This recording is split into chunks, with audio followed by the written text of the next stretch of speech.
Iginitaman ng pulisya na wala itong namomonitor na destabilization plot mula sa mga aktibo at retiradong opisyal ng PNP. Hindi rin ito nagkakasa ng loyalty check, pero nagpaalala sa mabigat na parusa sa mga masasangkot sa DSTAB. Nakatutok si June Veneracion. Nasa 2 oras nagtagal si PNP Chief General Romel Francisco Marbil sa kanyang command visit sa NCR Police Office. Kinausap niya ang mga opisyal at tauhan ng police office na responsable sa peace and order sa Metro Manila na itinuturing na seat of government.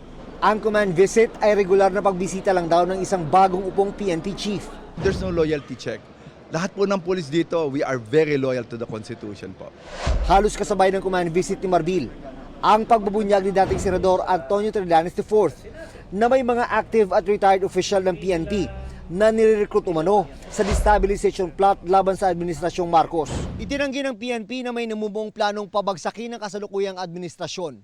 Wala raw namomonitor ang kanilang mga intelligence unit na destabilization plot mula sa mga active maging sa mga retired official ng PNP. Pakiusap lang po natin kay kagalang-galang na dating Senador Trillanes sa please spare the PNP dito po sa mga issue po na ito. Paalala ng PNP, hindi basta-basta ang parusa sa sinumang masasangkot sa DSTAB.